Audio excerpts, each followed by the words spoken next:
going to be setting up all of our template files. We're going to be importing our style sheets, some of the HTML code, setting up the header and the footer, some of those dynamic pieces like the title and a few things like that, and show you some of the WordPress functions that are used in setting all that up. So the first thing we need to do, remember from our last series here, we just set up all of our blank template files here. So these are all of our WordPress files over here. They're all right now just empty. There's nothing in any of these files at all. So now we're going to start to actually flesh out these WordPress template files. So the one we're going to start with is the home page. And remember, that is what we set up on the one called front-page. So what I'm going to do is I'm going to come into this template site file. Remember, this is the theme, rather the template that we're converting into a custom WordPress theme. This template is available in the description for download if you want to follow along with the exact code I'm using. But of course, these tips and tricks can be used for any template. So what I'm going to do is I'm going to come into the index.html page. And this page houses, of course, all of the HTML for this particular file.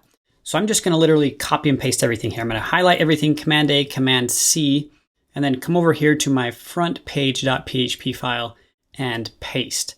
And I'm just simply going to save. So I'm going to say Command S and save. Now you'll notice that over here in the right, in the preview, I did have some things appear. So what I'm seeing now is some of the content, and I'm actually seeing my Bootstrap CSS and HTML files being loaded, but I'm not seeing my custom CSS file being loaded. And that is because if we look up here in our head section, notice that we are linking to Bootstrap. Let me just wrap these lines here so we can see that a bit better. Whoops. We're linking to Bootstrap via the Content Delivery Network. So this is a hot link, right? We're linking to Fontawesome via the CDN as well, but we're linking to our own CSS sheet just with this relative file path. So this file path is incorrect because we know that our style sheet is now down here called style.css. And of course, it's not in a CSS folder. Anyway, this path is all incorrect. Now, what we could do is we could actually come in here and hard code the path. I could say path to file and code that all in. It would actually work. It would load up my file properly.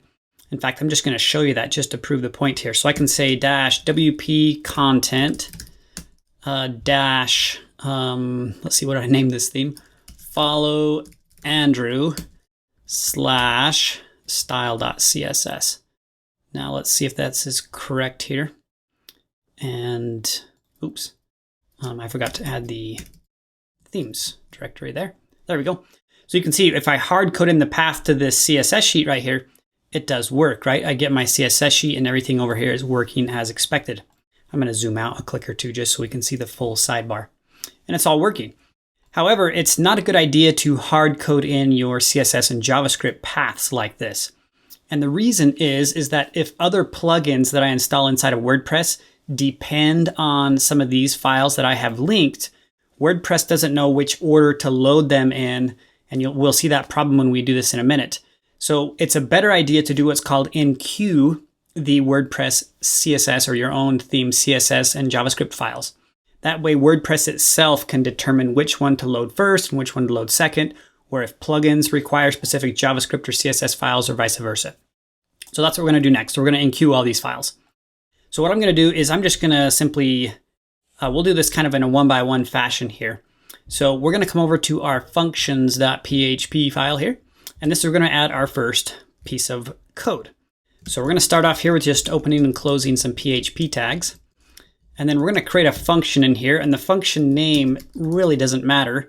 But I like to always kind of prefix my functions with a name, like follow Andrew.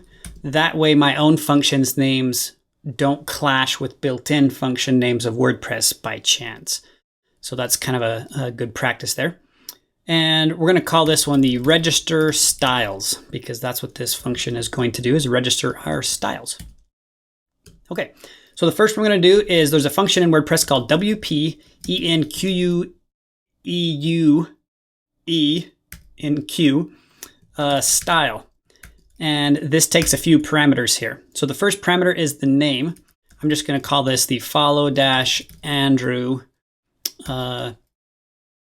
We'll call it, whoops, I'm not going to do a hyphen there. I'll call it follow Andrew, if I can type that correct, dash bootstrap. So the first parameter here is just a name. It's just whatever you want to name your style sheet internally. The second parameter here is the actual URL to the style sheet. Remember, that is where I showed you before where we could hard code it, right? This is the URL. However, this part right here, WordPress can figure out for us. So if we come back here, so I'm going to say comma here, and there is an option here called get template directory URI. So this is a function that returns the path up to your current themes directory. So that's what we're going to use. And then we're going to concatenate here with period. And then we're just going to add the /style.css. Okay, I'm going to pull this over just a little bit here. Okay, so that's the second parameter, is basically the path to your style sheet. Now the third parameter here, I'm going to do just as an empty array for now.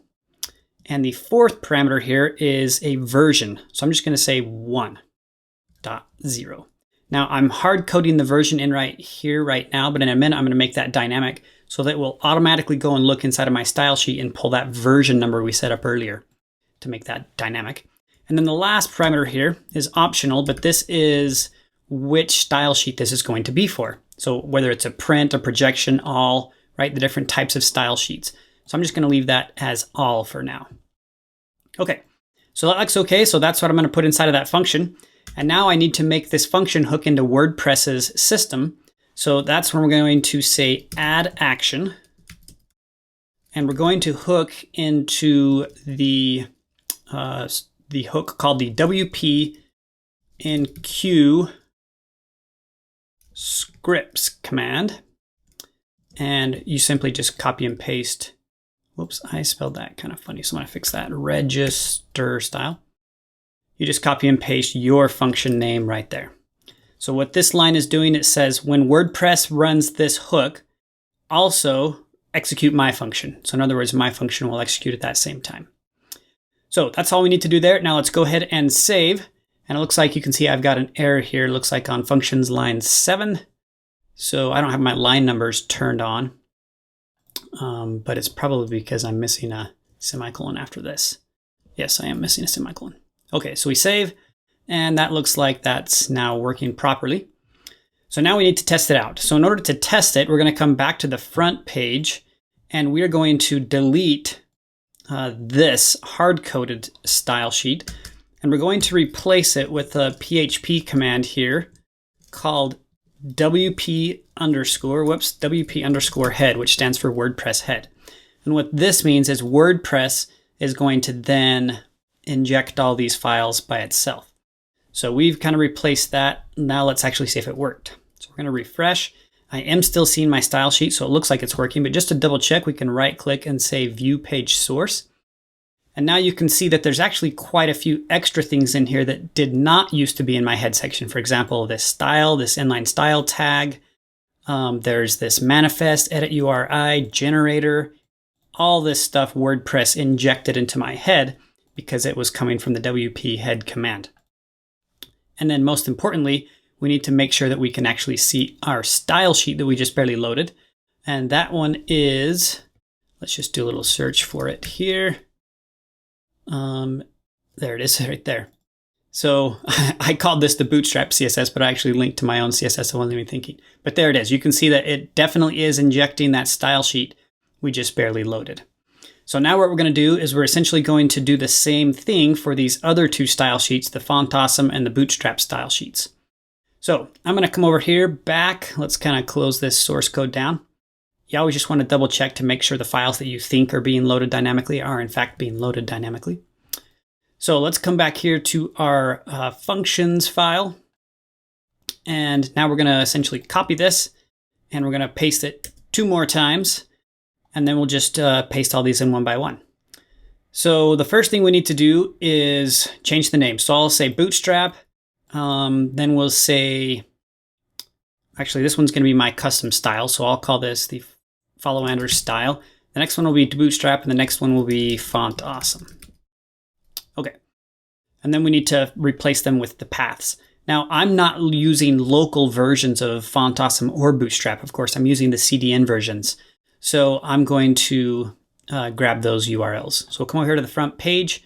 We'll start here with the Bootstrap one. So I'm going to copy this entire URL for the Bootstrap, jump back to my functions, and that's going to be the second parameter here. So I'll delete all that and just paste in that hard-coded path to the Bootstrap version. And then we can do the same thing, excuse me, for FontAwesome. So we'll grab FontAwesome, we'll come back here to our functions, and we will replace that second parameter with FontAwesome and save. Now we can come over here to our front page, and I can now delete all of this code because it's now being dynamically loaded via this command here. Now here's that problem I mentioned earlier. So you can see that I refresh, but I actually got a different color here for my main navigation. And that is because the order of my style sheets is loaded incorrectly. So if I come over here and say view page source one more time, let's pull this open. You can see that first I'm loading my custom style sheet. And notice that right there on the end, it says and ver equals 1.0. That's where that version is coming from. Then I'm loading Bootstrap. Then I'm loading FontAwesome. The problem is my style sheet is dependent on Bootstrap. So Bootstrap has to load first, then my style sheet has to be loaded second because my style sheet is overriding Bootstrap's CSS variables. So I have to have that source order correct. And that is where that second parameter that we left as an empty array comes into play. So let's come back here to our functions. And remember this empty array right here? What this empty array is, I'm going to line wrap here. Whoops, I keep hitting the wrong command for a line wrap. Whoops. There we go. It is an array of dependencies. So for example, I'm just going to put one parameter. In other words, my follow Andrew style is dependent on this Bootstrap CSS file. So I'm going to copy the ID or the name and just paste it right in there to that first parameter and save. And now you can see it turns back purple. So that's now correct. So let's again just go ahead and view the page source here. And now you can see that it is loading Bootstrap first, then my CSS second, and then the FontAwesome because we've added that dependency parameter. Okay, back to our functions. Now I mentioned we were going to do one more thing with that version because right now our version is hard-coded, right? We've just hard-coded 1.0. So for the Bootstrap, it's version 4.4.1. So maybe I'll just copy this and paste that in there. And then for FontAwesome, it's 5.13.0. So I can paste that one in there. But for my version, I want this to be dynamic. So what I can do is I can create a variable called version, and I can set that equal to WP. There's a command in here called WP theme. I'm checking my notes here. I don't have all this memorized. And then we say get. And then in here, we can say version. Okay, so basically this WP theme get lets us get any of those parameters we set up in our style sheet. So this should assign our current version, which is declared in our style sheet right here, as our property as this variable. So now I'm going to take this variable and we're going to replace this 1.0 with that variable and save. Okay, so now let's just double check and make sure that worked so we can view the page source. So we can come over here and look at our style sheet right here, and it does say version 1.0. So now as I update my theme or my style sheet, I can just simply come over to that style sheet. So we'll come in here. I'm going to change this to like 1.5 and save. And then we're going to come over here and we will refresh and then just double check this. Let's pull this over. And now you can see, sure enough, it says version 1.5. And that's because we've made that parameter dynamic. So that's how you can kind of work with that. Again, the version parameter is completely optional. You don't even have to have that. But it kind of makes sense, especially if you're doing lots and lots of updates to prevent browser cache issues when you have that version get parameter appended to the end of the style sheet link. Okay, so that's pretty much it for our styles. So we have all those styles registered and they're now running and adding properly. Now we need to do the exact same thing for the scripts that are down in the footer. So for any JavaScript files. So to make this simple, I'm basically just going to copy this entire function, come down here a little bit and paste. Now, instead of saying register styles, I will change this one to register scripts. And I will change this one down here to register scripts. And then we'll delete all this in here. and then rinse and repeat. So if we go back to our front page, we can see that down in the footer area, we have a bunch of JavaScript files. So I've got Bootstrap's JavaScript files, and then I've got my own JavaScript file in here as well.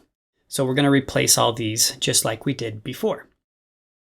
So let's come over here to our, I keep getting lost here, I have too many tabs open, into the functions file, and we will do the scripts next. Okay, so we're going to say WP and Q, and it's very similar, but instead of style, it's just called script for this one. And all of the parameters are basically the same. So it's follow Andrew, and we'll just start off with, I don't know, Bootstrap or something. Okay, then for the second parameter, we are hard coding these. So we're going to go get, not hard coding, but we're linking to the CDN version again for Bootstrap. So I'll just grab, looks like first we have jQuery Slim.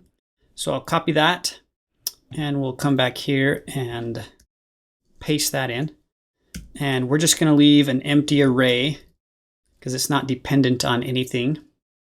And our theme version, we really don't need for this particular one. I mean, we could add it, right, if we wanted to. So we could say 3.4.1, just like we did on the other ones. Okay, so let's save that. Now we're going to come over here to our footer. And just like we did with the header area, in our front page, we need to, I've got to get rid of some of these tabs here. In our front page, we're going to replace down here, we're going to add that PHP command just like we did in the header, but this one's going to be called WP underscore foot, like so. I actually think it's footer, yeah. On the head, it's WP head, and then down here, it's WP footer. Okay, so, and then we can delete now this JavaScript jQuery code. Save, and let's see if it works. So now we're going to view the page source, and we're going to come down here and look at our footer and see if it actually inserted that jQuery code. So it doesn't look like it's there. I'm not seeing the jQuery, so I must have typed something wrong. So let's go double check and make sure we have that code correctly in our functions file. Okay, now if we do a search here in our source code for that jQuery file that I'm not finding in the footer, you'll see it actually is still loaded. It's loaded right here. So that script tag is being dynamically loaded, but it's being loaded in the header section where I actually want it down here in my footer section. So to fix that, that's actually the last property I left out here on this WP and Q script command. So the last parameter is either false or true, and the default is false.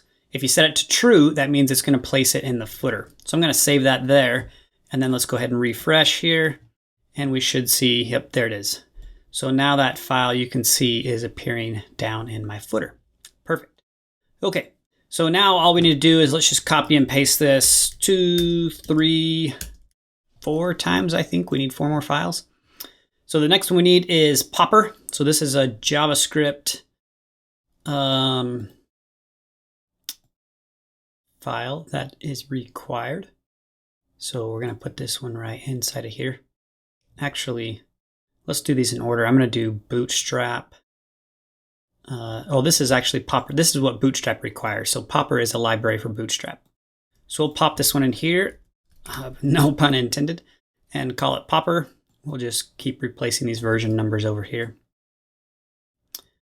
And then we're going to grab the Bootstrap JavaScript file next. It's going to go right here.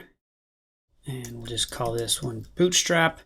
And then the last one is our own JavaScript file called main.js. So this is where we need to grab this function again here. So we can come grab our get template directory. Let's delete this default one. So get template directory dot, and then our JavaScript files, remember, are in our assets folder. And inside of here, we're going to have a JavaScript folder. So they're going to be inside of slash assets slash js slash main.js. And we're just going to call this version 1.0. Now I can do the same thing here, is I can prefix these as well. I can get the version number for my theme, but I'm just going to leave it hard-coded. I kind of explained that up there. And we'll save and refresh. Let's make sure all of those are loading okay. And it looks like they are. So now the last thing we need to do is, you will notice that my file here, whoops, we need to go delete all these out of here now. So we can delete all these so they're not hard-coded anymore, and save and refresh. And now we can see, sure enough, there is jQuery, Popper, Bootstrap, and lastly my file, which you can see is not showing up. And that is because that file doesn't exist in the directory I claimed. So we need to go place it there. So we need to go to my template. So I've got this inside of my blog site template, open up my JavaScript file. I'm going to copy this file, so copy, and then I'll come into my assets folder and come into my JavaScript folder here, and we will paste. Okay, so we want that to be inside of the JavaScript, which I don't think it is here. Let me fix that. I can't believe I didn't realize this before when I was creating all these files, but you can see I've got assets, and CSS is inside of assets, fonts is inside of CSS, images inside of fonts. So I've actually messed up these directory structures, so I need to move them all back out. I don't know if you can drag and drop. Let's see if it'll let me. Yeah, that's actually working. So I've got to drag all these back to the main assets folder.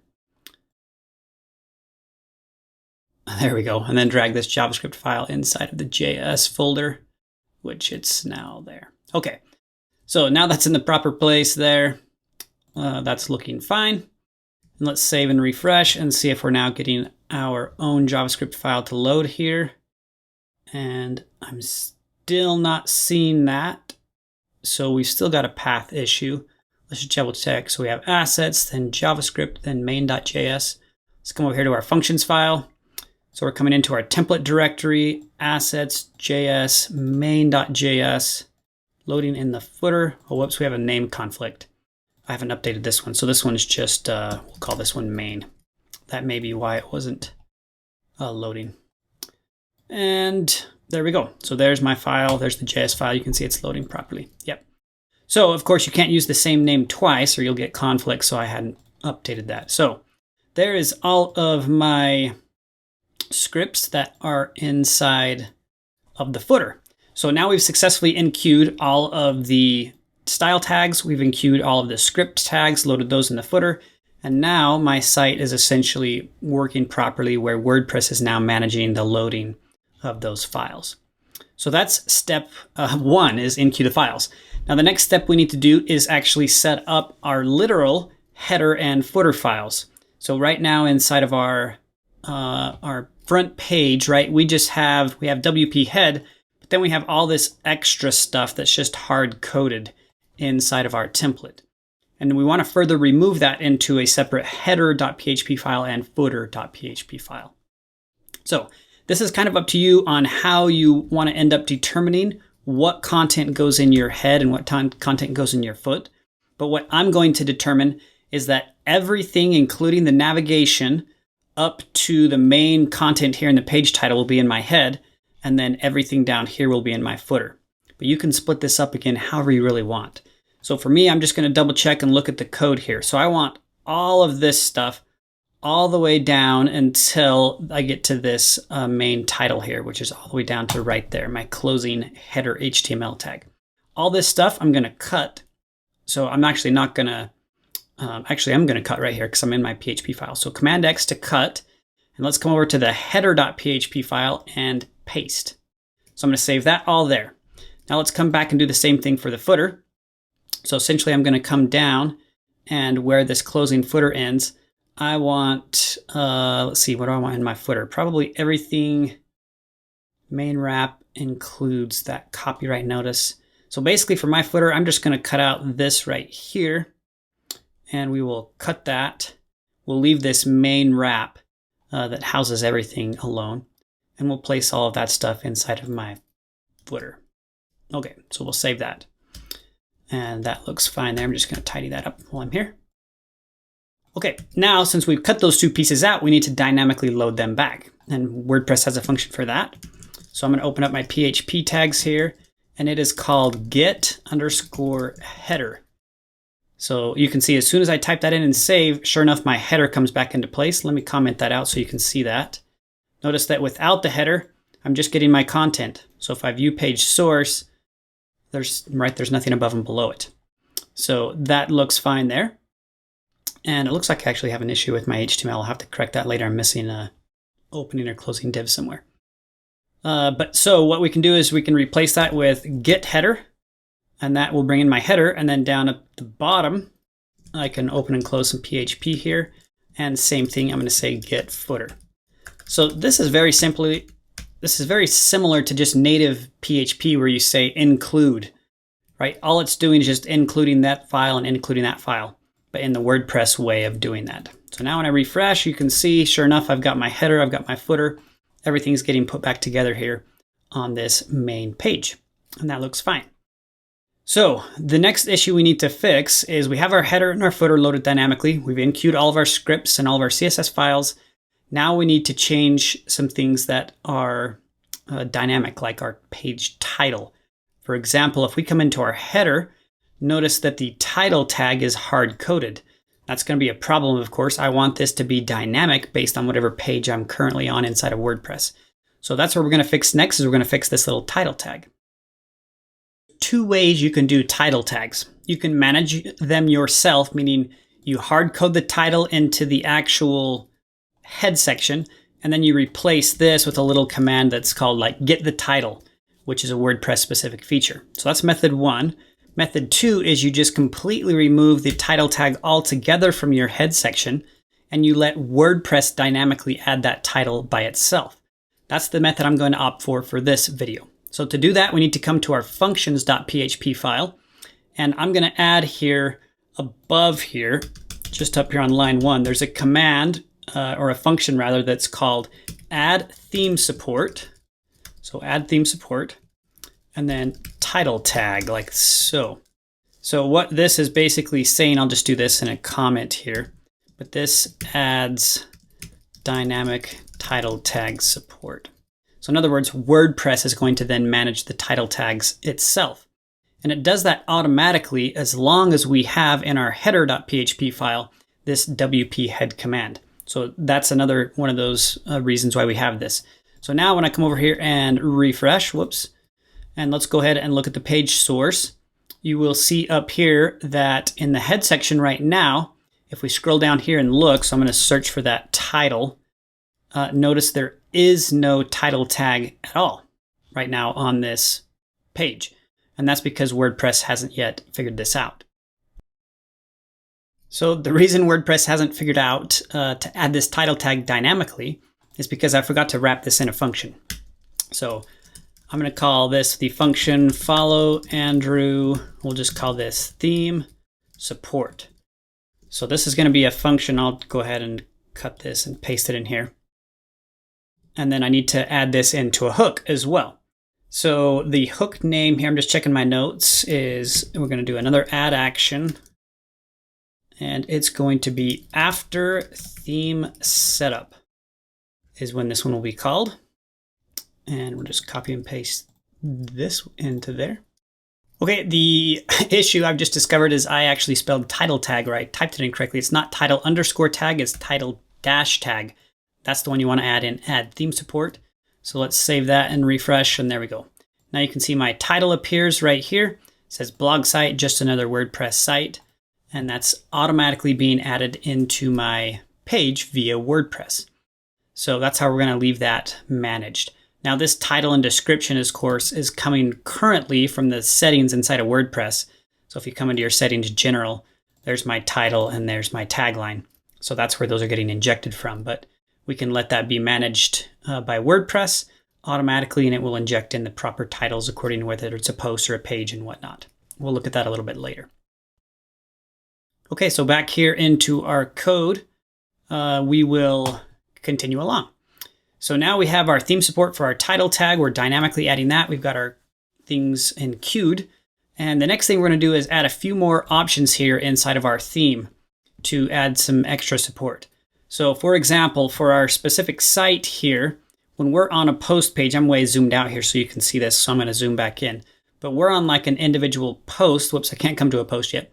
But I have a specific width here. I'm just going to measure this quickly here. So you can see the width of my page is roughly, I don't know, 800 or 900 pixels.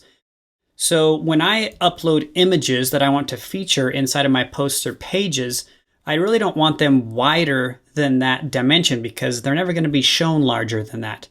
So I can add what's known as custom thumbnail sizes so that anytime I'm inside of WordPress, I'll switch over here to the back end of WordPress. When you go to the media gallery and you say add new file and you drag and drop files in here, WordPress automatically resizes those. And it uses the sizes that are set up inside of your settings.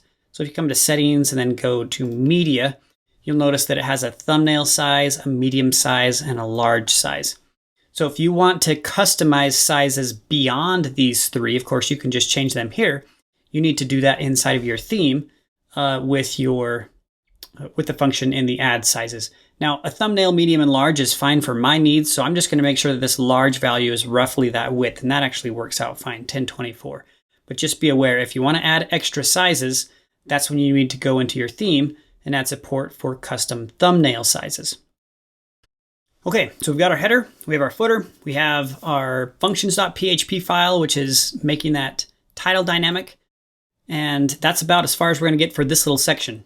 I just want to mention what we're going to be creating here in the next video. So in our frontpage.php file, we still have all of our content, right? All this stuff right here in the middle is hard coded. We did with div tags and content, right? We don't want that. We want all of the content to be managed by the WordPress blog. That's the entire point of creating a CMS system, is that you can manage the content within WordPress. So what we're going to do is we're going to end up deleting all of the content out of this page. We'll change our theme a little bit to maybe put this header and some of these footer tags down here inside of our header and footer. And then we're going to talk about the WordPress loop, which is how we can tell WordPress to query the database, pull out all of the content for the specific page, and insert it dynamically into our loop or our section of content. So we're going to be starting here with the front page, and then we'll move and do all of these separate template files one by one, so you can see how that works. So if you made it this far, congratulations. Please like, subscribe, and share the content so others can benefit from the learning as well. And we will see you in the next one.